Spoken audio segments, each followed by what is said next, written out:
मित्र, मागील व्हिडिओजमध्ये आपण इन्व्हर्स ऑफ मॅट्रिक्स काढण्याच्या दोन मेथड्स पाहिलेल्या आहेत आणि एखाद्या मॅट्रिक्सचा इन्व्हर्स काढण्यासाठी आपण इलिमेंटरी ट्रान्सफॉर्मेशन मेथड वापरलेली आहे, शिवाय ऍडजॉइन मेथड देखील वापरलेली आहे. परंतु आपण एखाद्या मॅट्रिक्सचा इन्व्हर्स का काढतो आहोत किंवा त्याचा काही उपयोग आहे का, तर हे आपल्याला या ऍप्लिकेशन ऑफ मॅट्रिक्स मध्ये पाहायचं आहे. ऍप्लिकेशन ऑफ मॅट्रिक्स मध्ये आपण बघणार आहोत की आपल्याला त्या इन्व्हर्स जे फाइंड आउट आपण केलेलं आहे त्याचा यूज इथे काय होणार आहे. तर इथे दिसतंय की ऍप्लिकेशन ऑफ मॅट्रिक्स मध्ये आपण जे लिनियर इक्वेशन इन 2 व्हेरिएबल आहेत, 3 व्हेरिएबल आहेत, हे आपण 9th स्टँडर्डला 10th स्टँडर्डला linear equation in 2 variable 3 variable पाहिलेलं आहे, सॉल्व्ह ही केलेले आहे. तर ते इक्वेशन्स आपण मॅट्रिक्सच्या मेथडने सुद्धा सॉल्व्ह करू शकतो. हे आपल्याला या टॉपिक मध्ये बघायचं आहे. हा या चॅप्टरचा शेवटचा टॉपिक आहे. तर system of linear equation solve करण्यासाठी आपण याचा यूज करणार आहोत आणि त्या ठिकाणी टोटल 2 मेथड्स आहेत. There are 2 methods. हे 2 मेथड जे आहेत सॉल्व्ह करण्याचे, त्यात एक आहे मेथड ऑफ इन्व्हर्जन आणि एक आहे मेथड ऑफ रिडक्शन. तर या दोघीच्या मेथड्स आहेत त्या अगदी इझी आहेत. यांच्यापैकी एक तरी मेथडवरती एक्झाम्पल 100% येण्याची शक्यता असते. जनरली याच्यात वर्ड प्रॉब्लेम जे आहेत ते मोस्टली बोर्डला विचारले जातात. तर मेथड ऑफ इन्व्हर्जन काय बघा, अगदी सुरुवातीला तुम्हाला linear equation in 2 variable 3 variable माहिती आहे. आपण डायरेक्ट 3 व्हेरिएबलचे घेणार आहोत. तर 3 व्हेरिएबल मध्ये a1x plus b1y plus c1z equal to d1, a2x plus b2y plus c2z is equal to d2, a3x plus b3y plus c3z is equal to d3. या प्रकारचे जर 3 इक्वेशन्स आपल्याकडे असतील ज्यांना आपण लिनियर इक्वेशन असं म्हणतो, हे लिनियर इक्वेशन 3 व्हेरिएबल मधले आहेत. x y z या ठिकाणी वापरला गेलेला आहे. या फॉर्म मध्ये त्याला लिहिलं गेल्यानंतर आपण त्याला मॅट्रिक्स फॉर्म मध्ये लिहू शकतो. मॅट्रिक्स फॉर्म मध्ये लिहिण्यासाठी काय करायचं आहे बघा, पहिला जो मॅट्रिक्स आहे त्या मॅट्रिक्स मध्ये एक्स वाय झेड चे कोइफिशियंट सरळ एका कॉलम मध्ये लिहित जायचे आहे. एक्स चे कोइफिशियंट पहिल्या कॉलम मध्ये, वाय चे कोइफिशियंट सेकंड कॉलम मध्ये, झेड चे कोइफिशियंट थर्ड कॉलम मध्ये लिहायचे. नंतर त्याला मल्टिप्लाय एक सेकंड मॅट्रिक्स आपण करतो आहोत, जे मॅट्रिक्स 3x1 ऑर्डर असलेला आहे. याची ऑर्डर 3x3 आहे, याची ऑर्डर 3x1 आहे, याची ऑर्डर सुद्धा 3x1 आहे. तर यात एक्स वाय झेड जे आहे, जे अननोन व्हेरिएबल आहे, ते आपण सेकंड मॅट्रिक्स मध्ये ठेवणार आहोत. त्याला मल्टिप्लाय करून इक्वल टू जे आहे, जो आपला कॉन्स्टंट नंबर आहे, जो इक्वल टू साइनच्या राईट हँड साइडला असणार आहे, ते संपूर्ण 3 एलिमेंट जे आहेत ते आपण या लास्ट मॅट्रिक्स मध्ये लिहिणार आहोत. हा या इक्वेशनचा मॅट्रिक्स फॉर्म आहे. म्हणजे आपण याला मॅट्रिक्स इक्वेशन म्हणणार आहोत या लिनियर इक्वेशन साठी, जे 3 व्हेरिएबलचं आहे. हे जर 2 व्हेरिएबलचं असेल तर एक्स आणि वाय असेल, म्हणजे 2x2 चं मॅट्रिक्स असेल. हे त्यावेळेला 2x1 चं असेल आणि हे सुद्धा त्यावेळेला 2x1 चं असेल. आणि ह्या मॅट्रिक्स मध्ये आपण या पहिल्या मॅट्रिक्सला ए मानून घेणार आहोत. जे सेकंड मॅट्रिक्स त्याला आपण एक्स मानायचा, कॅपिटल एक्स, आणि कॅपिटल बी मानायचं आहे थर्ड मॅट्रिक्सला. तर हे एकदा का त्या फॉर्म मध्ये लिहिलं गेलं तर साहजिकच आहे की हे जर इक्वेशन फाइंड आउट होत असेल, म्हणजे याचं सोल्युशन निघत असेल, तर अशा वेळेला या ठिकाणी हे ए मॅट्रिक्स जे आहे ते नॉन सिंग्युलर असेल. आणि नॉन सिंग्युलर असेल म्हणजेच काय असेल, ते इन्व्हर्टिबल मॅट्रिक्स असणार आहे. आणि इन्व्हर्टिबल मॅट्रिक्स आहे याचा अर्थ असा होतोय की त्याला ए इन्व्हर्स जो आहे तो एक्झिस्ट होणार आहे. म्हणजे आपण ए इन्व्हर्स जो आहे तो फाइंड आउट करू शकणार आहोत. मग या व्हॅल्यूज ज्या आपण मानून घेतलेल्या आहेत मॅट्रिक्स साठीच्या एक्स आणि बी, तर ते या फॉर्म मध्ये लिहिलं. हे आपलं मॅट्रिक्स इक्वेशन तयार झालं शॉर्ट मध्ये. याला एक मानला, याला एक्स आणि याला बी मानला. तर हे जे इक्वेशन आहे, या इक्वेशनला आपण प्री मल्टिप्लाय करतो, म्हणजे लेफ्ट हँड साइडला pre multiplying both side by A inverse. A इन्व्हर्सने मल्टिप्लाय केल्यावरती काय होईल, याला ए इन्व्हर्स इंटू ए होईल, हा इथे ए इन्व्हर्स इंटू बी होईल. आणि हा ए इन्व्हर्स म्हणजेच आय असतो आणि x multiply by I x असणार आहे.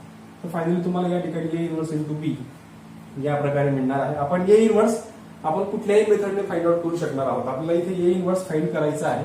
आणि हा ए इन्व्हर्स फाइंड करत असताना तुमच्याकडे जे 2 मेथड्स आहेत, इलिमेंटरी ट्रान्सफॉर्मेशन आणि ऍडजॉइन मेथड, जी तुम्हाला इझी त्यावेळेला वाटणार आहे, त्या मेथडने आपण ए इन्व्हर्स काढायचा. बी जर आपल्याकडे ऑलरेडी होता तो इथे टाकला, दोघींचा प्रॉडक्ट घेतला, सिम्प्लिफाय केलं, तुम्हाला एक्स वाय झेड मिळतो आहे. तर एक्स वाय आणि झेड हे तुम्हाला 3x1 असं मॅट्रिक्स मिळेल. आणि याच्यात आपण इक्वेलिटी ऑफ मॅट्रिक्सचा यूज करून x is equal to y is equal to आणि झेड इक्वल टू समथिंग या प्रकारचं तुम्हाला सोल्युशन त्या लिनियर इक्वेशनचं मिळणार आहे. सेकंड मेथड आहे मेथड ऑफ रिडक्शन. ही मेथड पण इझी आहे, या मेथडपेक्षा इझी आहे. जर आपल्याला विचारलेलं असेल की इन्व्हर्जन मेथडने सॉल्व्ह करायचं तर इन्व्हर्जन मेथडने सॉल्व्ह करायला लागणार. जर रिडक्शन मेथडने सॉल्व्ह करायला सांगितलेलं असेल तर रिडक्शन मेथडने सॉल्व्ह करायला लागणार. परंतु जर वर्ड प्रॉब्लेम असेल तर वर्ड प्रॉब्लेमला कुठल्याही प्रकारची मेथड आपल्याला अप्लाय करता येऊ शकणार आहे. त्या ठिकाणी असं म्हटलेलं नसतं की इन्व्हर्जन मेथड वापरायची आहे की रिडक्शन. जर म्हटलं असेल तर मात्र आपल्याला त्याच मेथडने सॉल्व्ह करायला लागणार आहे. तर अशा वेळेला जनरली आपण काय करणार आहोत की ज्या वर्ड्स प्रॉब्लेम्स आहेत त्यात फक्त मॅट्रिक्स मेथडने सॉल्व्ह करा असं म्हटलेलं असतं. तर आपण डायरेक्टली कोणतीही आपल्याला जी इझी वाटणारी मेथड आहे ती अप्लाय करून त्याला सॉल्व्ह करू शकणार आहोत. त्यात रिडक्शन मेथड का इझी आहे त्याचं कारण सांगतो. कारण आपण या फॉर्म मध्ये त्याला मॅट्रिक्सला लिहिणार आहोतच. एखादा वर्ड प्रॉब्लेम असेल, वर्ड प्रॉब्लेम आपण या इक्वेशनच्या फॉर्म मध्ये लिहिलं, इक्वेशनच्या फॉर्म मधून मॅट्रिक्स फॉर्म मध्ये लिहिलं आणि त्यानंतर AX B मांडल्यानंतर त्याला या फॉर्म मध्ये लिहिलं गेलं AX is equal to B. तर त्यानंतर हा जो A मॅट्रिक्स आहे, या A मॅट्रिक्सला आपल्याला अप्पर ट्रायंग्युलर मॅट्रिक्स मध्ये कन्व्हर्ट करायचं आहे. अप्पर ट्रायंग्युलर मॅट्रिक्स म्हणजे आपले जे डायगोनल एलिमेंट्स आहेत, डायगोनल एलिमेंटच्या खालचे जे एलिमेंट्स आहेत ते 3 एलिमेंट्स आपल्याला 0 करणं गरजेचं आहे. त्यात आपण रो ट्रान्सफॉर्मेशन वापरू शकतो. त्याचा युज करून आपण त्याला अप्पर ट्रायंग्युलर मॅट्रिक्स मध्ये कन्व्हर्ट करणार आहोत. अप्पर ट्रायंग्युलर मॅट्रिक्स मध्ये कन्व्हर्ट झाल्यानंतर आपल्याला ज्या इलिमिनेट करण्यासाठी XY Z चे व्हॅल्यू इलिमिनेट करण्यासाठी त्या ठिकाणी 3 इक्वेशन्स आपल्याला मिळतात आणि झेडची किंवा एखाद्या दुसऱ्या व्हेरिएबलची व्हॅल्यू जी आहे ती आपल्याला डायरेक्ट फाइंड आउट करता येते आणि त्याच्या सहाय्याने आपण दोन्ही इक्वेशन्स मध्ये ती व्हॅल्यू पुट करून पण त्याला काढू शकणार आहोत. हे प्रॅक्टिकली आपण एक्झाम्पल सॉल्व्ह करताना आणखी डिटेलमध्ये बघणार आहोतच. तर यापैकी ही मेथड जी आहे ती इझी आहे. जनरली ही मेथड जर आपण अप्लाय केली तर नक्कीच हे आपल्या जे 3-4 मार्क्सचे एक्झाम्पल आहे ते फिक्स असणार आहे. ते मार्क्स देखील आपल्या आजच क्लिअर होतील. तर बघूयात एक्सरसाइज 2.3.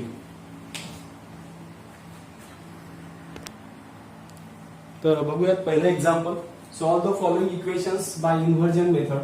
आपल्याला इन्व्हर्जन मेथडने फाइंड आउट करायचं आहे.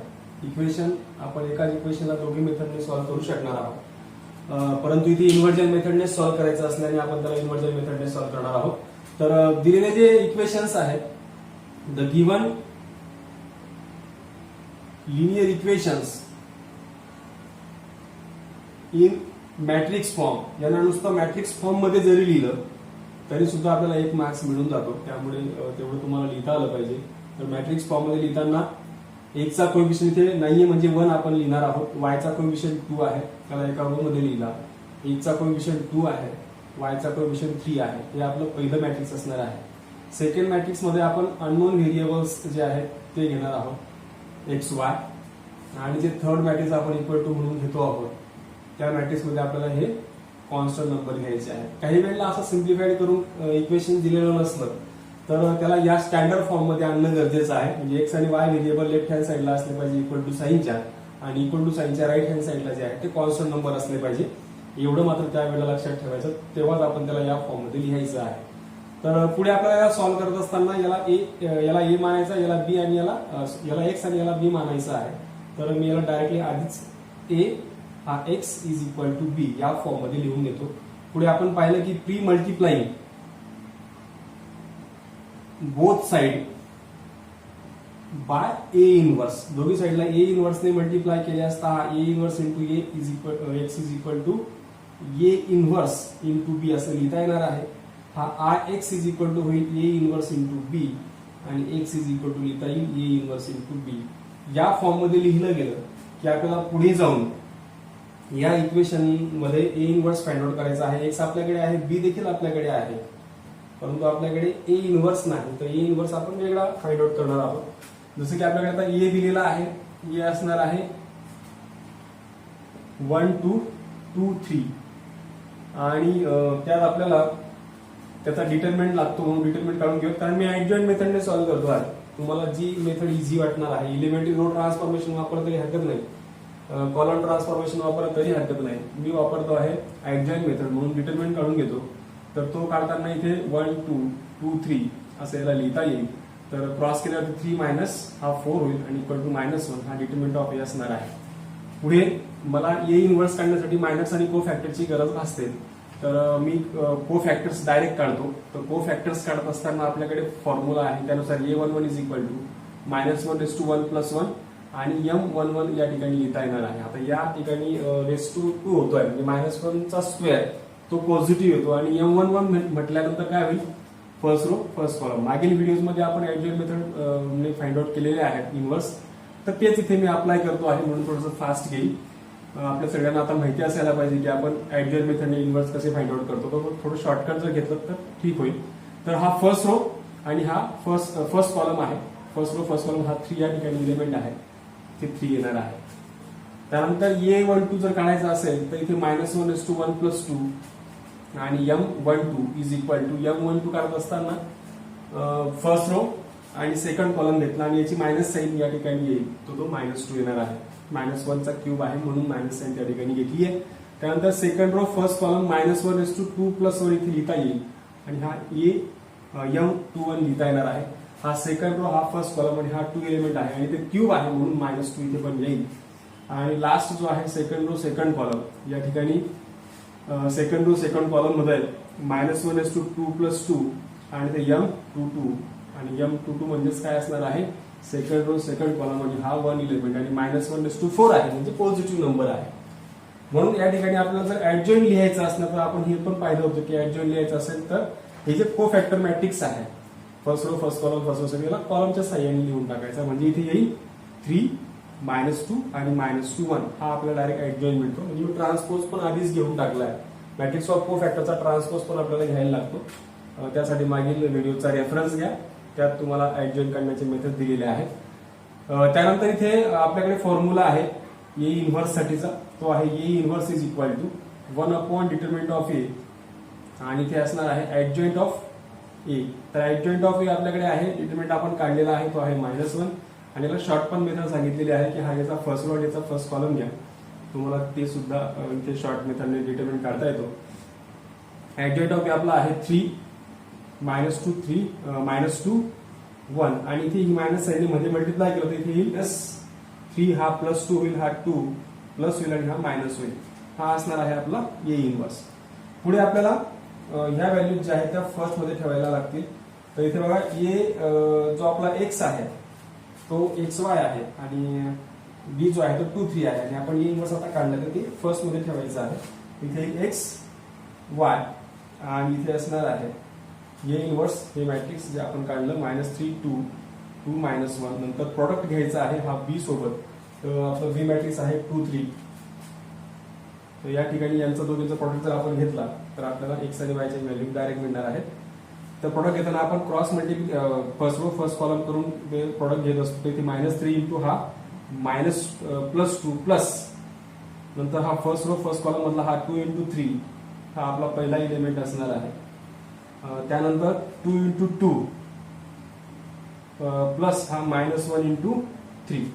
याला जर सिम्प्लिफाय आपण केलं तर आपल्याला बघा काय मिळतं आहे, 3 2 6 -6 + 6 हा 0 होईल आणि हा 2 4 4 -3 हा 1 होईल. तर फायनली इथे आपल्याला एक्स आणि वाय जे आहेत ते असे मिळतात इक्वल टू 0 आणि 1. म्हणजेच बाय इक्वॅलिटी ऑफ मॅट्रिसेस आपण हा जर कन्सेप्ट इथे यूज केला, दोन मॅट्रिक्स जर इक्वल असेल म्हणजे सायमल्टेनियस जे नंबर्स असतात एलिमेंट्स असतात ते सुद्धा इक्वल असतात, त्यानुसार ते x = 0 येईल आणि y = 1. आपण आपलं आन्सर सुद्धा चेक करू शकतो. ज्या दिलेल्या इक्वेशन्स मध्ये त्या व्हॅल्यूज टाकून बघायच्या. लेफ्ट हँड साइड मध्ये x ची व्हॅल्यू 0 टाकली, इथे 0 पुट केला, +2 × इथे 1 पुट केला, तुम्हाला फायनली 0 + 2 हा 2 मिळतोय. इथे टाकून पाहिलं तर तुम्हाला y 3y 2x + 3y तुम्हाला 3 मिळणार आहे. म्हणजे याचा अर्थ आपण जे सोल्युशन काढलेलं आहे ते करेक्ट आहे.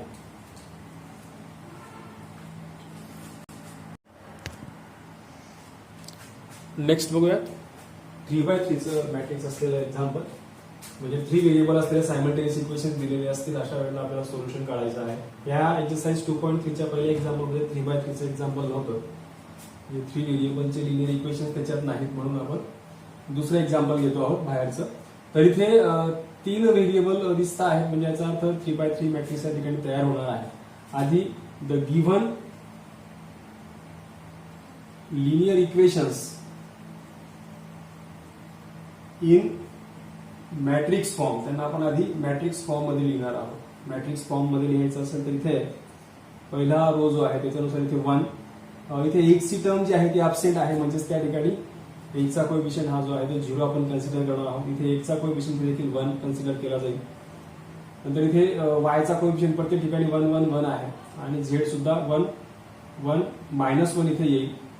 आणि इक्वल टू घेत असताना मात्र सॉरी इथे सेकंड मॅट्रिक्स जे आहे ते XY Z असणार आहे आणि जे इक्वल टू करून थर्ड मॅट्रिक्स आहे आपला बी मॅट्रिक्स आपण त्याला म्हणतो, त्यात हे -1 2 आणि 3 असं लिहिलं जाणार आहे. तर इथे आता याला मॅट्रिक्स फॉर्म मध्ये लिहिले गेल्यानंतर आपण या प्रत्येक मॅट्रिक्सला ए याला एक्स मानून घेतो आणि याला बी मानून घेणार आहोत. नंतर प्री मल्टिप्लाई ही प्रोसेस आपण प्रत्येक एक्झाम्पल मध्ये करणार आहोत कारण ती इन्व्हर्जन मेथड मध्ये आहेच. तर pre multiply both side by A inverse, इथे येणार A inverse into A x is equal to A inverse into B. हा आय आहे, एक्स इज इक्वल टू हा ए इन्व्हर्स बी आणि एक्स इज इक्वल टू येणार ए इन्व्हर्स इंटू बी. याला आपण first म्हणूया. यात आपल्याला आता जे फाइंड आउट करायचं आहे त्यात ए इन्व्हर्स साठी हा ए आपल्याकडे आहे. तर या ठिकाणी आपण कुठली एक मेथड अप्लाय करू शकतो. तर 1 1 1 0 1 1 1 मायनस 1 1 मायनस 1 या मॅट्रिक्सचा आपल्याला डिटर्मिनंट आधी फाइंड आउट करायचा आहे किंवा आपण त्याला नंतर एंटेन केल्यानंतर पण करू शकणार आहोत. आपल्याला को फॅक्टर्स याचे काढायचे आहेत. तर थोडं शॉर्ट जायचं आहे आपल्याला को फॅक्टर्स काढण्यासाठी. तर को फॅक्टर्स आपण कसे काढणार आहोत बघा. तर A11 इक्वल टू याला आपल्याला माहिती आहे की हा M11 असणार आहे डायरेक्टली, म्हणजे याला मायनस साइन असणार आहे. तर A11 is equal to M11 is equal to first row first column सोडला तर हे 4 एलिमेंटचा डिटर्मिनंट येतो, -1 into -1 -1 1 into 1 -1 is equal to 0. अशा प्रकारे आपण डायरेक्टली को फॅक्टर्स लिहू शकणार आहोत. सॉरी -2 -1 आणि -1. त्यानंतर फर्स्ट रो सेकंड कॉलम इथे मात्र मायनस साइन कारण 1 + 1 2 होतो आणि हा M12 असेल. इथे मायनस साइन आहे तर ब्रॅकेट येणार आहे. तर ब्रॅकेट आल्यानंतर फर्स्ट रो आणि हा सेकंड कॉलम म्हणजे -1 इंटू हा 0 आणि 1 इंटू 1 हा 1, तर तुम्हाला फायनली तो +1 मिळणार आहे. त्यानंतर फर्स्ट रो थर्ड कॉलम इथे मायनस साइन येणार नाही कारण 1 + 3 4 होतोय. हे रेफरन्स साठी म्हणून तुम्हाला मागील व्हिडिओज बघायला लागणार की मी शॉर्ट मध्ये कसं लिहितोय. तर इथे सुद्धा फर्स्ट रो आहे आणि थर्ड कॉलम आहे 1 इंटू 0 0 -1. याच्यापेक्षा ज्यांना एलिमेंटरी ट्रान्सफॉर्मेशन मेथड इझी वाटत असणार ते ती मेथड अप्लाय याच्यावरती करू शकतो कारण बऱ्याच ठिकाणी 1 1 दिसतो आहे, त्यामुळे त्या मेथडला अप्लाय करायला हरकत नाही. इथे येणार आहे -1. त्यानंतर सेकंड रो फर्स्ट कॉलम इथे मात्र 2 + 1 3 होतो म्हणजे मायनस साइन येईल आणि हा second row first column minus sign आहे म्हणून ब्रॅकेट. हा सेकंड रो हा फर्स्ट कॉलम -1 इंटू हा 1 -1 1 इंटू 1 -1 हा -2 होईल आणि हा त्याला मायनस साइन दिल्यामुळे +2 होऊन जाईल. नंतर पुढचा एलिमेंट आहे A second row first column second row second column म्हणजे A22 इज इक्वल टू इथे पण बघा काय मायनस साइन येणार आणि डायरेक्टली M22 असणार आहे. M22 म्हटल्यानंतर हा सेकंड रो सेकंड कॉलम म्हणजे 1 इंटू हा -1 आणि 1 इंटू 1 हा -1 इक्वल टू -2. त्यानंतर second row third column M23 इथे मात्र मायनस साइन येईल कारण 2 + 3 जो आहे तो 5 होतो म्हणजे मायनस साइन त्या ठिकाणी येईल. रेस टू घेतल्यानंतर हा मायनस ब्रॅकेटची गरज आहे. तर सेकंड रो थर्ड कॉलम म्हणजे 1 इंटू 1 आणि 1 इंटू 1 म्हणजे 1 -1 आहे आणि तो डायरेक्टली 0 होईल इक्वल टू 0. नंतर थर्ड रो फर्स्ट कॉलम इथे मात्र प्लस साइन राहील M31 is equal to third row first column मध्ये हा थर्ड रो आहे आणि हा फर्स्ट कॉलम तर 1 इंटू 1 1 इंटू 1 म्हणजे 1 -1 तो होईल equal to 0. Third row second column इथे मात्र मायनस येईल कारण 3 + 2 5 होतो -M32 इज इक्वल टू इथे काय येईल बघा थर्ड रो सेकंड कॉलम 1 1 आणि हा 0 होईल म्हणजे -1 -0 इज इक्वल टू -1 येईल. त्यानंतर आहे last element third row third column याला प्लस साइनच राहील. थर्ड रो थर्ड कॉलम हा थर्ड कॉलम 1 0 आणि हा 0 इज इक्वल टू 1 येणार आहे. तर हे जे आपल्याला एलिमेंट्स मिळाले आहेत त्या साह्याने आपण ऍडजॉइंट ऑफ ए लिहू शकणार आहोत. Adjoint of a is equal to आपल्याला लिहिता येणार आहे सर्व कॉलम मध्ये लिहिलं -2 1 -1 त्यानंतर इकडे 2 तो -2 हा 0 त्यानंतर लास्ट 0 -1 आणि 1 हा आपला ऍडजॉइंट ऑफ ए असणार आहे. नंतर आपला डिटर्मिनंट ऑफ ए लागणार आहे तो आपण काढत असताना तुम्हाला मी सांगितलं शॉर्ट मेथडने की ए मॅट्रिक्स जे आहे त्याचा पहिला रो घ्यायचा आणि ऍडजॉइंट ऑफ एचा फर्स्ट कॉलम यांची करस्पॉन्डिंग एलिमेंटचा प्रोडक्टची सम घ्यायची. हा 1 इंटू म्हणजे -2 1 इंटू -2 1 इंटू 1 प्लस घेऊन घ्यायचा आहे, 1 इंटू हा -1 -1 इक्वल टू -2 मिळतं आहे. हा -1 + 1 कॅन्सल होऊन -2. त्यानंतर आपल्याकडे फॉर्म्युला आहे ए इन्व्हर्सचा. A inverse is equal to 1 determinant of A into adjoint of A. तर यात व्हॅल्यू पुट करून द्या. हा 1 -2 इथे येणार आहे. ऍडजॉइंट जो आहे तो असेल -2 2 0 1 -2 -1 0 आणि 1. तर ही मायनस साईन आणि 2 पण त्याच्यामध्ये आर जर डिव्हाइड केला तर काय होईल बघा, किंवा डिव्हाइड करायचं राहू द्या, फक्त आपण मायनस साईन टाकूयात. 1/2 बाहेरच राहू देतो कारण तेवढं प्रॉडक्ट घ्यायला आपल्याला सोपं जाईल. तर इथे 2 येईल, इथे -2 होईल, हा 0 होईल, मायनस साईनने मल्टिप्लाय करतो, -1 होईल, हा +2 होईल, हा 1 होईल, हा +1 होईल, हा 0च राहील आणि हा -1 होईल. तर अशा प्रकारे आपल्याला मिळालेला आहे ए इन्व्हर्स. हा ए इन्व्हर्स जो आहे तो आपण फर्स्ट मध्ये टाकणार आहोत. मग आपण सुरुवातीला इथे आता फर्स्ट बिकम्स इथे आपण टाकूयात फर्स्ट मध्ये. फर्स्ट बिकम्स इथून पुढे काय होतंय बघा. तर फर्स्ट मध्ये टाकल्यानंतर काय बघा, आपल्या सुरुवातीचं मॅट्रिक्स जे आहे ते एक्स होतं, म्हणजे एक्स इथे आहे, x y z equal to, नंतर आपण ए मॅट्रिक्स ठेवा, ए इन्व्हर्स होता आपला, तर तो 1/2 आणि 2 -2 0 -1 2 1 1 0 -1 असा असणार आहे. आणि त्याला मल्टिप्लाय असणार आहे बी मॅट्रिक्स, ते आहे -1 2 3. हा प्रॉडक्ट आपण जर घेतला तर काय मिळतं बघा. हा प्रॉडक्ट घेतल्यानंतर कसा घ्यायचा आहे त्याला तुम्हाला माहिती आहे. हा 1/2 तर आपला इथे असणारच आहे, आता बाहेर आहे तो, आणि ते हा फर्स्ट रो फर्स्ट कॉलम आहे. तर याने याला मल्टिप्लाय केलं तर -2 येईल, याने याला मल्टिप्लाय केलं तर -4 येईल, -2 0 × 3 जो आहे तो 0 येईल. हा पहिला एलिमेंट झाला, फर्स्ट रो फर्स्ट कॉलम. नंतर सेकंड रो फर्स्ट कॉलम, -1 × 1 1, नंतर 2 × 2 4, नंतर 1 × 3 3. हा झाला सेकंड रो सेकंड कॉलम. नंतर पुढचा एलिमेंट आहे थर्ड रो फर्स्ट कॉलम, 1 × 1 -1. इथे एकच कॉलम असल्यामुळे आपल्याला इझी त्याचा प्रोडक्ट घेता येणार आहे. 0 × 2 हा 0 आणि -1 × 3 जो आहे तो -3. याला जर आपण सिम्प्लिफाईड केलं तर हा 1/2 इथे असणारच आहे, आणि हा -6 इथे होईल, हा 4 + 3 + 1 8 होईल, आणि हा -4 असणार आहे. आपण याला जर डिव्हाइड केलं, लास्ट स्टेपला आपल्याला फक्त डिव्हाइड करायचं आहे 2 ने, आणि आपल्याला ते फायनली मिळणार आहे. तर त्याला डिव्हाइड केल्यावरती काय होतंय बघा. त्याला डिव्हाइड केल्यावरती इथे तुम्हाला मिळणार आहे x y z is equal to 2 ने आपण प्रत्येकला डिव्हाइड करतो आहोत. इथे -3 येईल, -3 हा 4 आणि हा -2 असणार आहे. आता आपला आन्सर जे आहे ते करेक्ट आहे की नाही हे सुद्धा आपण इथल्या इथे चेक करू शकतो. इक्वॅलिटी ऑफ मॅट्रिसेस नुसार एक्स इज इक्वल टू -3 मिळतोय, वाय इक्वल टू 4 आणि झेड इज इक्वल टू -2 मिळतो आहे. तर आपण चेक करून बघूयात की आपला आन्सर करेक्ट आहे की नाही. तर यात ती व्हॅल्यू जर ठेवली, x is equal to -3, y is equal to 4 आणि झेड इक्वल टू -2, तर 4 - 2 हा 2 होतो, आणि -3 + 2 जो आहे तो -1 होतो. म्हणजे आपण जेव्हा लेफ्ट हँड साईडला त्या व्हॅल्यूज ठेवून पाहतोय तर आपल्याला राईट हँड साईड मिळते आहे, म्हणजे RHS आणि LHS एक्झिस्ट होतो आहे किंवा इक्वल टू येतो आहे. तर इथे सुद्धा बघा वायची व्हॅल्यू जी आहे ती 4 आहे, आणि झेड जो आहे तो -2 येतो, 4 - 2 जो आहे तो 2 होतो. म्हणजे आपण काढलेले जे आन्सर्स आहेत ते अगदी करेक्ट आहेत, म्हणजे आपलं हे सोल्युशन जे आहे ते अगदी करेक्ट आहे.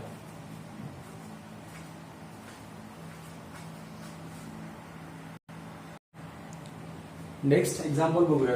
एक्झाम्पल नंबर 2 त्यातलं फर्स्ट काय म्हटलं बघा, solve the following equations by reduction method. आता आपण रिडक्शन मेथड पाहणार आहोत. मागील एक्झाम्पल जे आपण घेतले ते इन्व्हर्जन मेथडने सॉल्व्ह केले होते. दिलेलं इक्वेशन ऑलरेडी स्टँडर्ड फॉर्म मध्ये आहे, ज्यात व्हेरिएबल एक्स वाय नंतर आणि इक्वल टू साइन नंतर कॉन्स्टंट नंबर आहे. तर आधी काय करूयात, द गिव्हन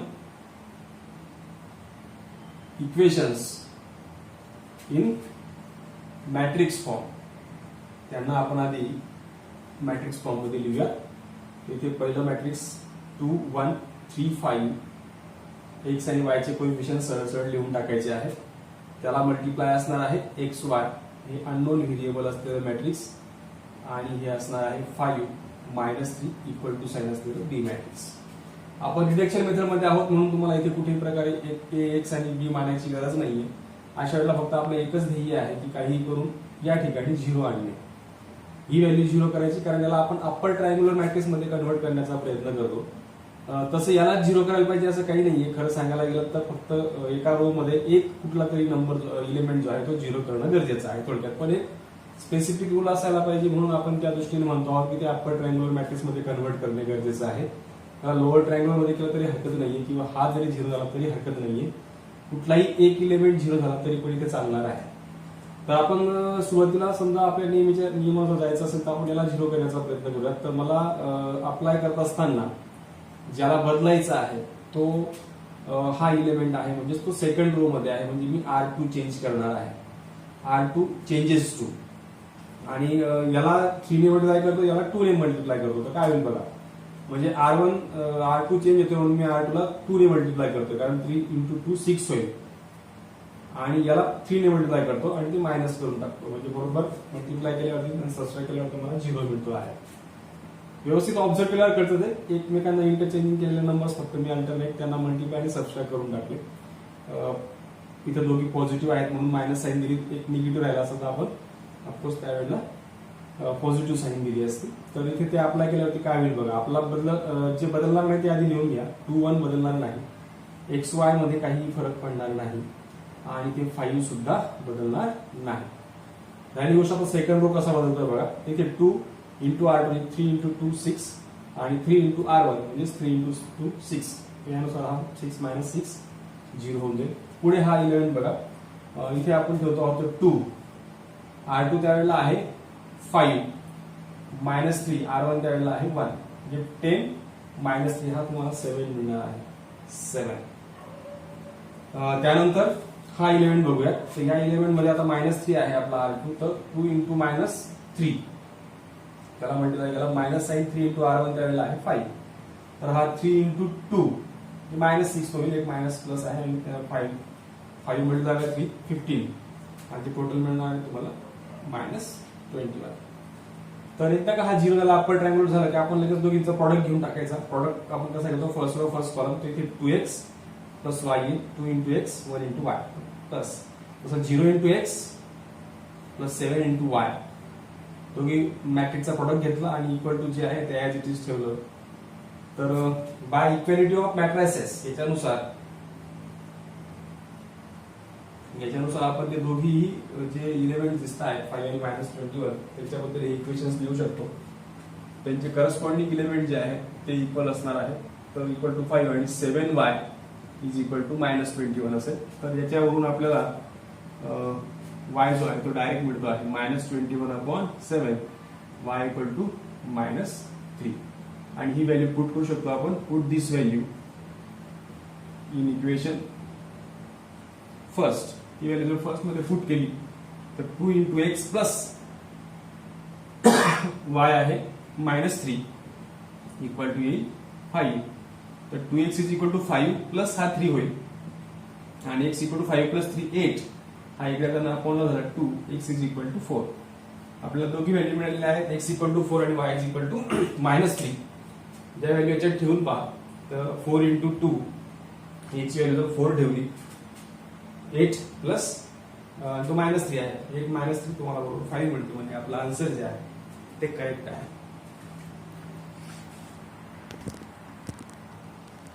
नेक्स्ट एक्झाम्पल बघूयात.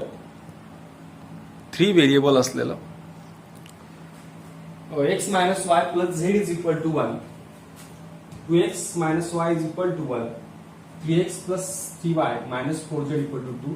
आधी याला आपण मॅट्रिक्स फॉर्म मध्ये लिहूयात. तर मॅट्रिक्स फॉर्म मध्ये असेल बघा, हा x चा पोझिशन 1 आहे जर नसेल तर, आणि ते 2 आणि 3. x मल्टिपल जो आहे तो 1 असतो ज्या वेळेला तिथे लिहिलेला नसेल त्यावेळेला. इथे तो -1 असणार आहे, चिन्हासह ते लिहिलं गेलं पाहिजे, लक्षात घ्या. इथे -1 आहे, त्यात जी पण साईन असेल, पॉझिटिव्ह आपण सहसा लिहित नाहीत, पण निगेटिव्ह साईन असेल तर त्याला साईन सह लिहायचं आहे. इथे झेडचा पोझिशन 1 असणार आहे, इथे झेडची टर्मच नसल्यामुळे 0 येईल, आणि इथे झेडचे कोएफिशियंट जो तो साईन सह -4.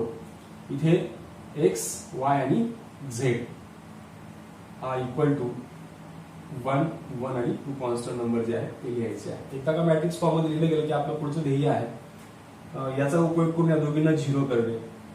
तरी सफिशियंट आहे बघा, कारण इथे ऑलरेडी एका रो मध्ये 0 आहे. म्हणजे 3 एलिमेंट्स ऍक्च्युअली 0 करणं गरजेचं आहे, 2 3 3.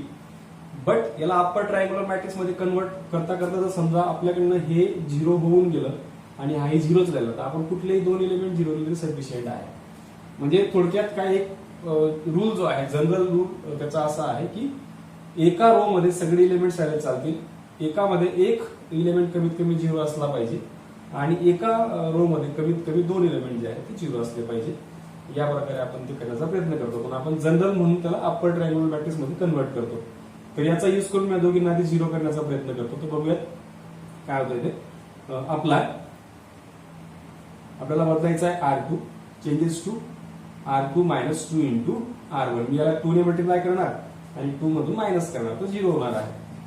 तसंच इथे मला बदलायचं आहे R3 changes to R3 minus 3 into R1, कारण हा 1 आहे. 1 ला 3 ने मल्टिप्लाय केलं, 3 मायनस 3 केलं, 0 होऊन जातं. तर पहिला रो फक्त इथे बदलणार नाही, बाकीची फॉर्मॅलिटी जी आहे ते पूर्ण लिहून घेऊयात. XYZ सुद्धा बदलणार नाही. त्यानंतर इथे इक्वल टू 1 बदलणार नाही, बाकी 2 बदलणार आहे. तर बघूयात ते कसे चेंजेस होत आहेत. हा तो 0 त्यासाठीच आपण हे ऑपरेशन जे आहे ते अप्लाय केलेलं आहे. त्यानंतर R2 जो आहे इथे -1 आहे, -1 पुढे ही मायनस साईन, हा 2 आणि R1 त्यावेळेला आहे -1.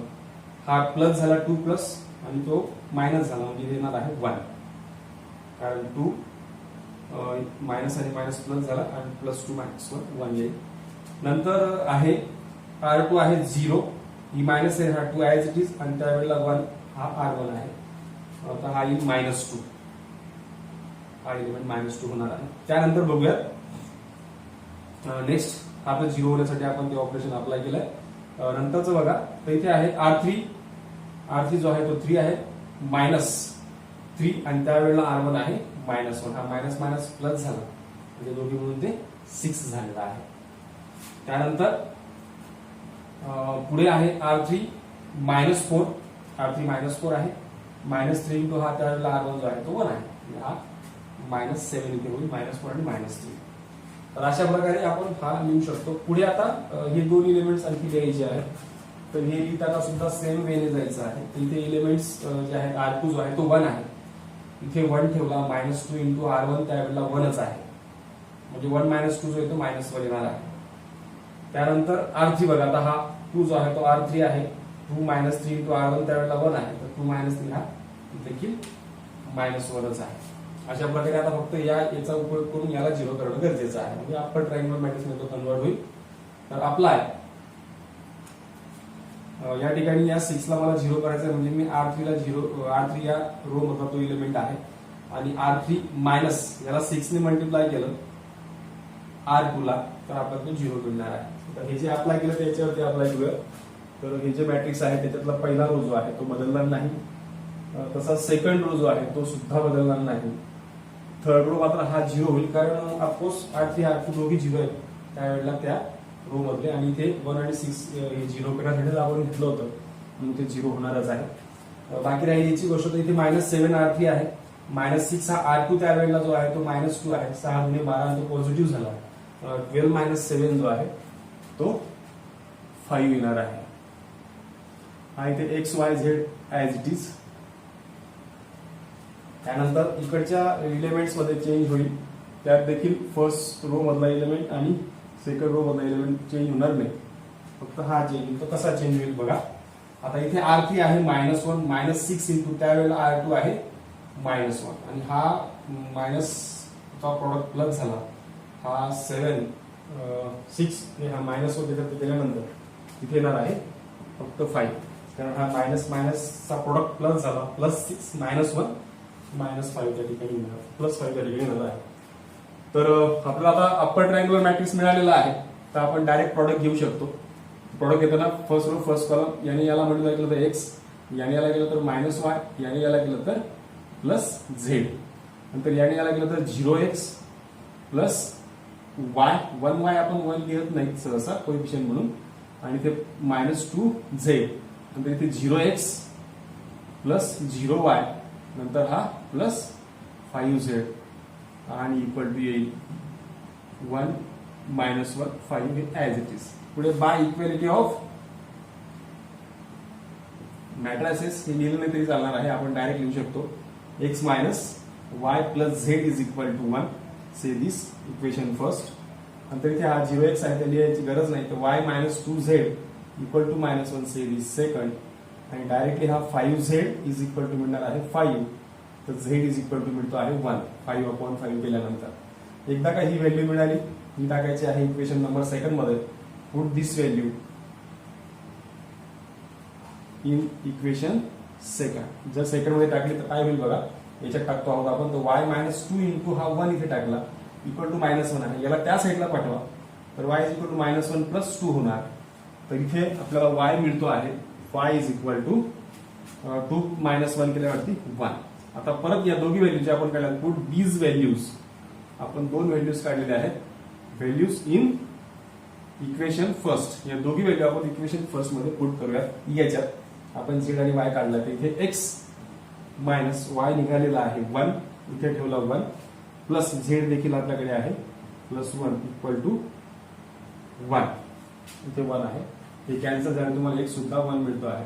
म्हणजे योगायोगाने आपल्याला तिन्ही व्हॅल्यू ज्या आहेत त्या 1 मिळत आहे. आपण चेक करू शकतो, इथे 1 ठेवला -1 प्लस 1 तुम्हाला 1 मिळतो, इथे 1 ठेवला 2 -1 इथे 1 मिळतो आहे. म्हणजे आपण काढलेलं जे आन्सर आहे ते अगदी करेक्ट आहे, हे यावरून दिसत आहे.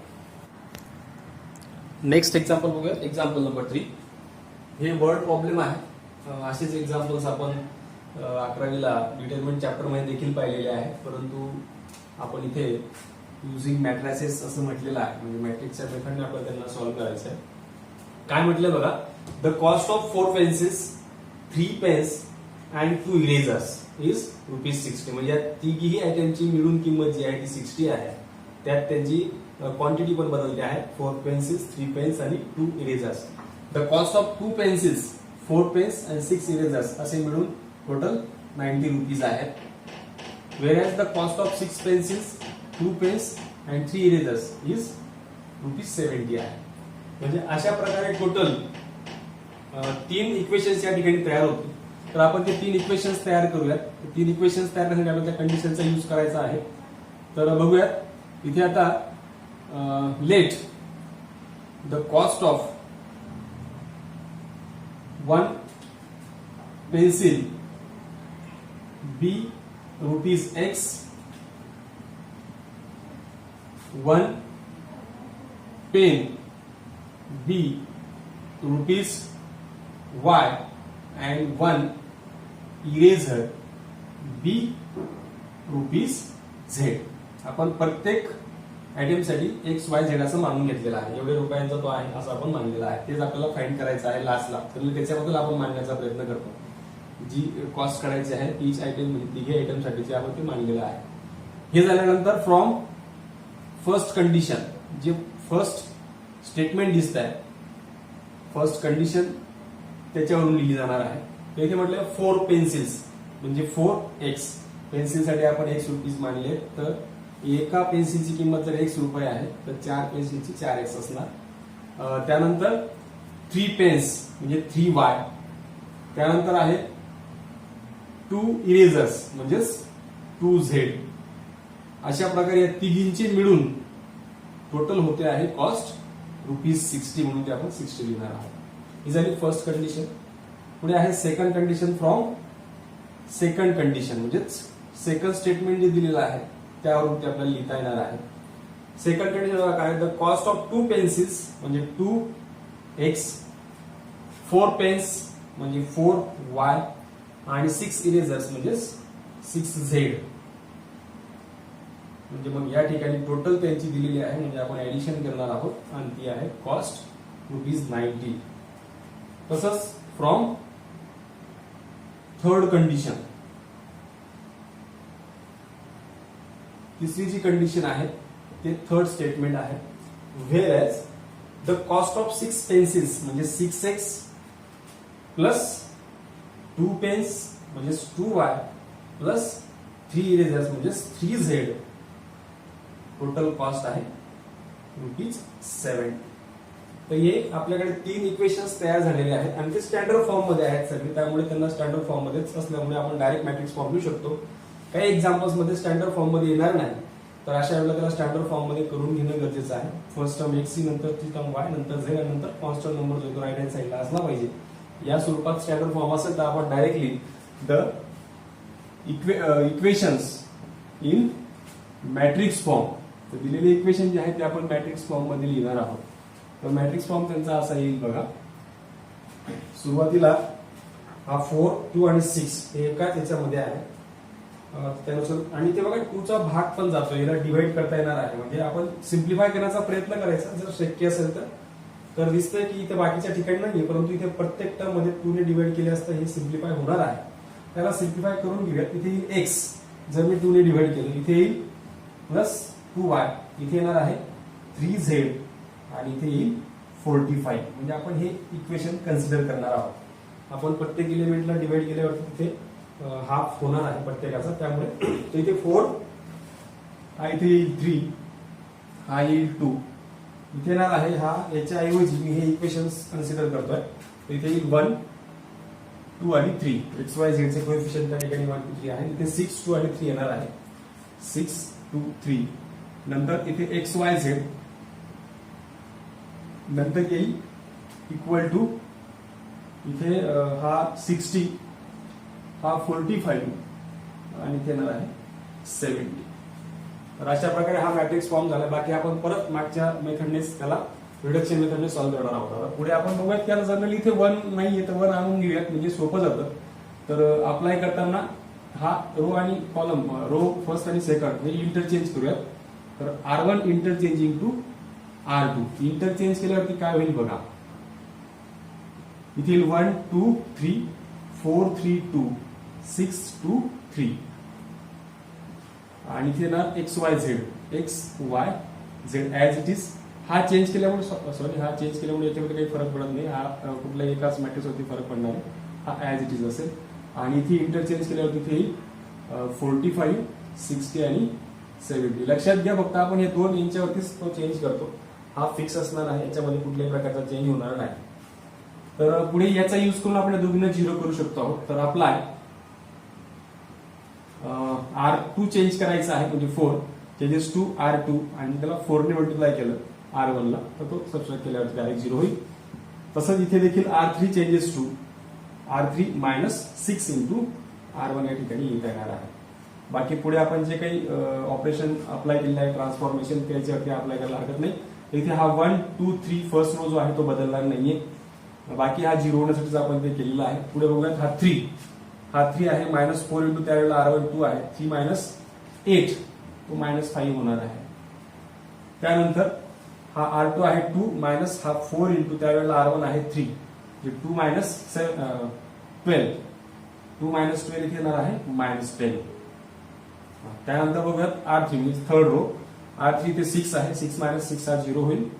त्यानंतर आहे 2 मायनस 6, त्यावेळेला R1 आहे 2 म्हणजे 6 मायनस 12, 2 मायनस 12 होईल. हा 2 मायनस 6 दुने 12, 2 मायनस 12 तो येणार आहे मायनस 10. त्यानंतर इथे येईल 3 मायनस 6 इंटू R1 त्यावेळेला आहे 3, 3 मायनस 18 तो मायनस 15 होणार आहे बघा. 7 3 18, 3 मायनस 18 केल्यावरती इथे एक्स वाय झेड जो आहे तो ऍज इट इज असेल, इक्वल टू इथे आपल्याला तेच अप्लाय करायचं. तर फर्स्ट रो जो आहे तो बदलणार नाही. बाकी 2 रो कसे बदलतात बघूयात. तर R2 इथे 60 आहे, 60 मायनस 4 इंटू त्यावेळेला R1 45 आहे. तर हा 60 मायनस हा 118 आहे. 4 25, 4 2, 4 चौक 16 आणि 2 18. तर 60 मायनस इथे येईल मायनस 120. त्यानंतर थर्ड रो बघूयात. तो थर्ड रोचा एलिमेंट आहे 70 मायनस 6 इंटू R1 त्यावेळेला आहे 45, म्हणजे हा इथे 70 मायनस 270 येणार आहे. 6 पंचे 30, 3, 6 चौक 24 आणि 2 27, 24 आणि 3 27. तर इथे 70 मायनस 270 इथे येईल मायनस 200.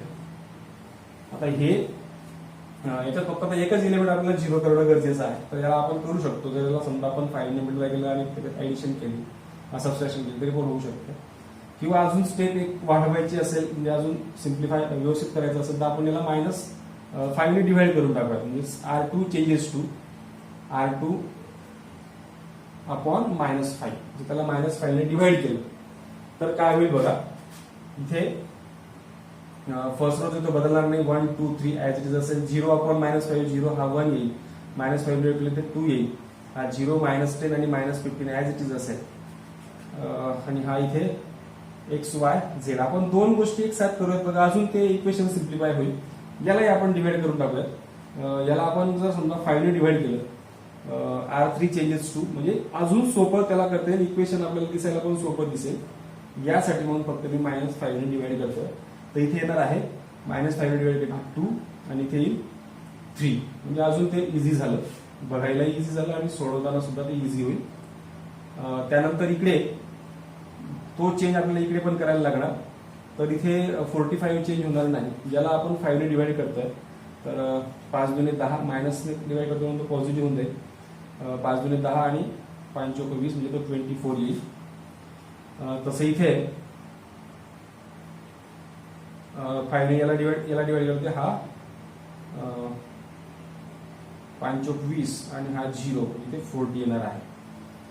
अशा प्रकारे हे बऱ्यापैकी सिम्प्लिफाय झालेलं आहे. आता पुढे आपल्याला फक्त एक इलेमेंट 0 करायचा आहे, हा 2, याचा यूज करून. तर त्याला आपण 0 करणार आहोत. तर पुढे एक्झाम्पल पुसून टाकतो जरा. तर इथे काय होईल बघा, अप्लाय आपल्याला याला 0 करायचं आहे. म्हणजेच आपण R3 changes to R3 -2 into R2 आणि त्या 1 ला मल्टिप्लाय करून आपण 2 ने. तर इथे आपण जे अप्लाय केलं ते आपण जे ट्रान्सफॉर्मेशन घेतलं ते अप्लाय करू. इथे 1 2 3 बदलणार नाही, 0 1 2 बदलणार नाही.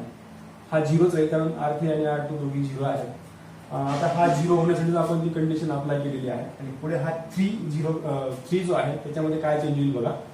तर R3 आहे 3, -2 इंटू त्यावेळेला R2 आहे 2, म्हणजे 3 - 4 तो होईल, म्हणजे -1 इथे येईल. हा XYZ ऍज इट इज असेल, इक्वल टू. पुढे इथे याच्यामध्ये चेंज होणार नाही, 45 ऍज इट इज असेल आणि 24 सुद्धा असाच असेल, त्याच्यात सुद्धा बदल होणार नाही. पुढे 40 मध्ये चेंज कसा होतोय बघा. तर इथे R3 आहे 40, -2 इंटू त्यावेळेला R2 आहे 24. 24 दुनी 48 सुद्धा, पण इथे -1 येणार आहे. म्हणजे अशा प्रकारे इथे 2 इंटू 24 48 म्हणजे 40 - 48. अप्पर ट्रायंग्युलर मॅट्रिक्स मध्ये ते कन्वर्ट झालेलं आहे. तर अशा वेळेला आपण डायरेक्ट प्रोडक्ट घेऊ शकणार आहोत. तर ते प्रोडक्ट घेऊयात. x + 2y + 3z या रोने या कॉलमला मल्टिप्लाय करत. तसं याने केलं तर 0x + 1y किंवा नुसता y लिहिला तरी चालेल. आणि हा 2z इथे 0x + 0y मायनस फक्त z आणि इक्वल टू 45 24 - 1 असं असणार आहे. पुढे बाय इक्वॅलिटी ऑफ मॅट्रायसेस यानुसार आपण x + 2y + 3z is equal to 45 लिहू शकणार आहोत. तसं इथे हा 0x मी लिहित नाही. y + 2z is equal to 24. Say this first, say this equation number second. आणि हा finally -z is equal to -8 असणार आहे. तर z इज इक्वल टू 8 मिळणार आहे. एकदा का ही व्हॅल्यू मिळाली, ही आपण इक्वेशन सेकंड मध्ये पुट करणार आहोत. Put this value in equation second. Equation second मध्ये पुट करताना इथे y निघणार आहे. तर y कसा निघेल बघा.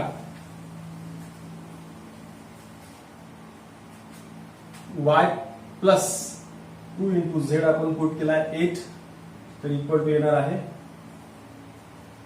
24. म्हणजे हा y इज इक्वल टू हा 8 इंटू 2 16 झाला, इक्वल टू 24. तर y इज इक्वल टू 24 - 16.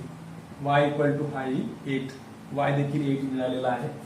पुढे ह्या दोघी व्हॅल्यूज ज्या आहेत, पुट दीज व्हॅल्यूज, दोघी जे व्हॅल्यू आपण काढल्या आहेत त्या टाकायच्या आहेत in equation first. Equation first आपल्याकडे हे आहे, यात त्या व्हॅल्यू टाकतोय आपण, त्यातून एक्स निघणार आहे.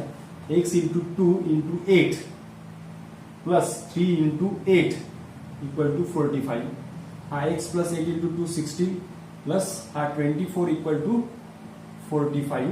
या दोघांची ऍडिशन आपण केली तर ती मिळते आहे 16 प्लस 24 40, आणि तो तिकडे गेल्यावरती मायनस होईल म्हणजे इक्वल टू मिळतो आहे 5. अशा प्रकारे आपल्याला तिघी व्हॅल्यू मिळतात. पण शेवटी एक स्टेटमेंट लिहायला विसरायचं नाही. Therefore the cost of pencil, सुरुवातीला पेन्सिल होती, pencil 1 pencil, cost of 1 pencil is ₹5. एका पेन्सिलची म्हणजे एकची व्हॅल्यू 5 आली आहे. त्यानंतर कॉस्ट ऑफ 1 पुढे पेन होता बघा, पेन इज ₹8. पेनची व्हॅल्यू जी आहे ती 8 असेल एका पेनाची. आणि सेम 1 इरेझर, आणि जे आपण इरेझर पाहिलं सुरुवातीला इज ₹8, ज्यांच्याबद्दल आपण XYZ मानलेला होता. एवढं लिहून घ्यायला विसरायचं नाही, कारण याला 1 मार्क्स असतो.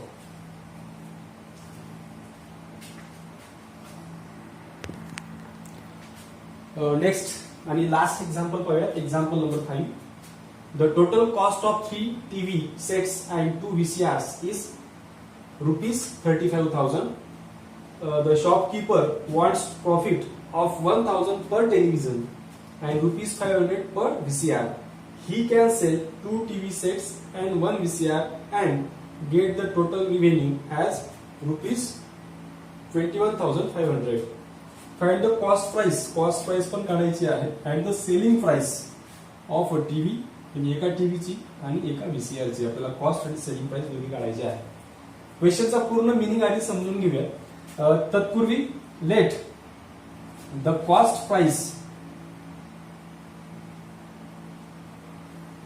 ₹X be a cost price of 1 TV and ₹Y be the cost price of 1 VCR. आपण एका टीव्ही सेटची प्राइस जी आहे ती ₹X मानूयात आणि एका VCR ची जी व्हॅल्यू आहे कॉस्ट प्राइस ती आपण मानूयात Y. तर फर्स्ट कंडिशन बघा. फ्रॉम फर्स्ट कंडिशन या ठिकाणी दोनच व्हेरिएबल आहेत, म्हणजे 2x2 मॅट्रिक्स या ठिकाणी येणार आहे. फर्स्ट कंडिशन जी आहे ती अशी आहे की 3 TV सेट्स आणि 2 VCR असे मिळून 35,000 आहे. तर 3 TVs म्हणजे 3x. एका टीव्हीची व्हॅल्यू जर ₹X आहे तर 3 टीव्हीची 3x असणार, म्हणजे कॉस्ट प्राइस जी आहे ती 1 टीव्हीची X आहे म्हणून ते 3x, आणि कॉस्ट प्राइस जी आहे ती एका VCRची ती Y आहे म्हणून 2 VCRची जी आहे ती 2y. टोटल जी आहे ती 35,000. हे आपलं पहिलं इक्वेशन असणार आहे. मात्र सेकंड इक्वेशन डायरेक्ट नाहीये. तर इथे प्रॉफिट 1,000 एका टेलिव्हिजन मागे मिळत आहे आणि 500 एका VCR मागे मिळत आहे. Therefore the selling price of 1 TV set after profit will be, ती होणार आहे X plus 1,000, will be ₹X plus 1,000 एवढी ती होईल. आणि तीच द सेलिंग प्राइस आहे. अँड ऑफ 1 VCR इज किंवा विल बी, ती होईल Y plus ₹500. कारण एका टीव्ही सेटची जी व्हॅल्यू आहे कॉस्ट प्राइस आहे ती ₹X आहे. तर आफ्टर ज्या वेळेला प्रॉफिट मिळणार, आफ्टर प्रॉफिट ती X plus 1,000 होऊन जाईल. कारण तो ज्या वेळेला सेल करणार आहे त्यावेळेला त्याला ₹1,000 प्रॉफिट हवा आहे म्हणून ती ₹X व्हॅल्यू तिची होती. त्यानंतर त्याच्यामध्ये आपण 100 ऍड केली कारण ती प्रॉफिट आहे. म्हणजे ज्या वेळेला सेल करणार त्याला ₹1,000 जास्त देणार आहे. तसंच VCRचं देखील आहे. तो ₹500 जास्त किमतीमध्ये जी VCR आहे ते विकणार आहे. त्यामुळे आपण त्याला Y plus 500 लिहिणार आहोत. आता ह्या ज्या व्हॅल्यूज मिळाल्या हे आपल्याला सेलिंग प्राइसचे आहेत आणि त्यांनी सेलिंग प्राइसची सेल करणाऱ्या टोटल क्वांटिटी आहे ती पण दिली आहे. ही क्वांटिटी कशी बघा. ही can sell 2 TV sets and 1 VCR, म्हणजे 2 टीव्ही सेट्स आणि 1 VCR तो आणखी परत सेल करतोय. मग ते सेल करताना प्रॉफिट नंतर सेल करताना आपण फ्रॉम सेकंड कंडिशन जी आहे ती इथे वापरणार आहोत. सेकंड कंडिशन, तर काय असेल सेकंड कंडिशन, इथे x प्लस 1000 जे आहे त्याला मल्टिप्लाय 2 होईल. 2 इंटू एक्स प्लस 1000 आणि प्लस y प्लस 500 जो आहे त्याला फक्त 1 मल्टिप्लाय होईल, कारण एकच CR आहे y प्लस 500. आणि असं केल्यानंतर जेव्हा तो प्रॉफिट मिळवतो आहे, जेव्हा तो सेलिंग करतो आहे काहीतरी प्रॉफिट घेण्यासाठी म्हणून, तेव्हा ज्यावेळी त्याला मिळते आहे रेव्हेन्यू ती आहे 21,500. म्हणजे टोटल त्याला त्यावेळेला एवढे रुपीज मिळणार आहे 21,500. याला फक्त सिम्प्लिफाय करून घेऊया. तर सिम्प्लिफाय करता इथे 2x प्लस 2000 होईल प्लस y प्लस 500 आणि इक्वल टू 21,500. याला 2x प्लस y जवळ लिहितो आपल्या स्टँडर्ड फॉर्म मध्ये आणण्यासाठी म्हणून. आणि ह्या दोघांची जी सम आहे 2000 प्लस 500 तो 2500 होईल. त्याला त्या साईडला पाठवा, तो तिकडे आता मायनस होईल, मायनस 2500. म्हणजे त्याला सबस्ट्रॅक्ट करायचं आहे. तर 500 गेला आणि 2 गेल्यानंतर इथे तुम्हाला मिळतोय 19,000. म्हणजे हा तुम्हाला सेकंड कंडिशनचा पार्ट मिळालेला आहे. 2x plus y equal to 19,000 आणि हा 3x plus 2y is equal to 35,000. हे दोन इक्वेशन एकदा मिळाले तर आपण यांना the equations in matrix form, त्यांना आपण मॅट्रिक्स फॉर्म मध्ये लिहिणार आहोत. मॅट्रिक्स फॉर्म मध्ये कसं येईल बघा. तर सुरुवातीचं जे मॅट्रिक्स आहे आपलं त्यात x आणि y चा कोएफिशियंट इथे 3 आणि 2 आहे, इथे 2 आणि 1 आहे. आणि त्यानंतर सेकंड मॅट्रिक्स मध्ये इथे x आणि y आणि इक्वल टू इथे जे मिळणार आहे ते 35,000 आणि इथे आहे 19,000. बस याला फक्त आपल्याला अप्पर ट्रायंगुलर मॅट्रिक्स मध्ये कन्वर्ट करायचं आहे. तर कुठलाही एक एलिमेंट झिरो मध्ये चालेल. आपण मला असं वाटतं की याचा उपयोग करून आपल्याला झिरो करणं सोपं आहे, तर आपण तो सोयीस्कर मार्ग निवडूया. तर अप्लाय, असं काही नाही की कुठलाही आपण एक एलिमेंट झिरो करू शकतो आहोत. आपण नेहमीचा रूल मात्र आपला अप्पर ट्रायंगुलर मॅट्रिक्सचा आहे, परंतु असं वापरलं तरी पण आपल्याला आन्सर मिळत आहे, ते काही रॉंग असणार नाही. त्यामुळे आपण सोप्या मेथडने जाऊया एक माहिती म्हणून. तर इथे बघा काय होईल, अप्लाय आपल्याला बदलायचं आहे R1 changes to R1 minus 2 into मी R2 चा यूज करतो आहे. तर इथे काय होईल बघा, पहिला रो फक्त चेंज होतोय, तर 2 आणि 1 बदलणार नाही. हा कसा बदलेल बघा, R1 आहे 3 मायनस 2 इंटू त्यावेळेला R2 आहे 2, तर 3 मायनस 2 जो आहे तो मायनस 1 इथे होईल, म्हणजे 3 मायनस 4 तो होणार आहे. बाकी इथे 0 होणारच आहे, त्यासाठी आपण ते केलंय अप्लाय. इथे x आणि y ऍज इट इज असेल इक्वल टू सेम इथे अप्लाय करायचं आहे. R1 आपल्याकडे आहे 35,000 मायनस 2 इंटू त्यावेळेला आहे 19,000, तो 35,000 मायनस हा 38,000 होईल, 19,38 त्यानुसार. आणि ते मायनस केल्यावर तुम्हाला मिळतं आहे मायनस 3,000 आणि इथे मिळणार आहे 19,000 जो आहे तो ऍज इट इज, तो बदलणार नाही. पुढच्या स्टेप मध्ये आपल्याला डायरेक्टली त्यांचं प्रोडक्ट घेता येणार आहे. तर आपण प्रोडक्ट घेतलं तिथे मायनस एक्स प्लस 0 येईल, 0y आणि इथे येणार 2x प्लस y आणि इक्वल टू असणार आहे मायनस 3,000 आणि 19,000. बाकी याला पुढे डायरेक्ट बाय इक्वलिटी ऑफ मॅट्रिक्सनुसार तुम्हाला आन्सर मिळतं आहे. तर कसं मिळतं बघा, इथे minus x is equal to directly minus 3,000 म्हणजेच एक्स मिळतो आहे 3,000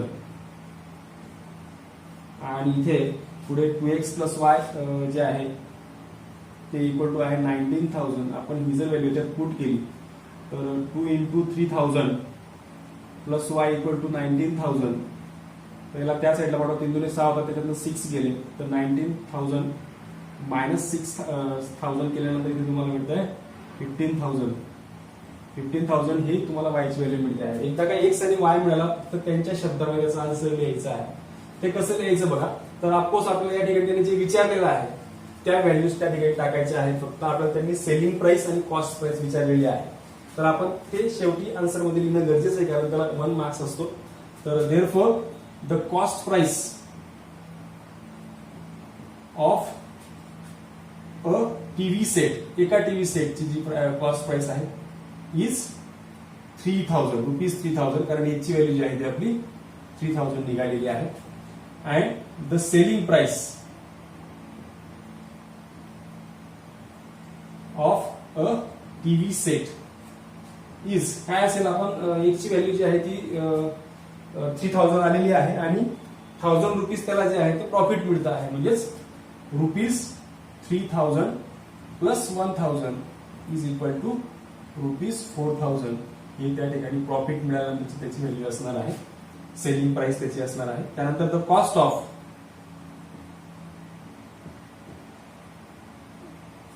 कॉस्ट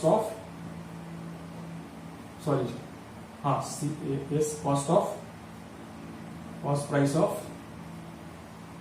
व्हीसीआर, एका व्हीसीआर ची जी व्हॅल्यू आहे ती मात्र त्यावेळेला जे आपलं आलेलं आहे 15,000 असेल आणि त्याला जर आपल्याला सेलिंग प्राइस मध्ये काढायचं असणार तर सेलिंग प्राइस, कारण आपल्याला दोघी व्हॅल्यूज काढायला लावलेल्या आहे ऑफ अ व्हीसीआर इज, तर ऑफकोर्स या ठिकाणी 500 जो आहे तो त्याला प्रॉफिट पाहायचा होता, मिळवायचा होता, म्हणून इथे जी आपली वायची व्हॅल्यू निघाली आहे त्याच्यामध्ये आपण त्याला ऍड करणार आहोत.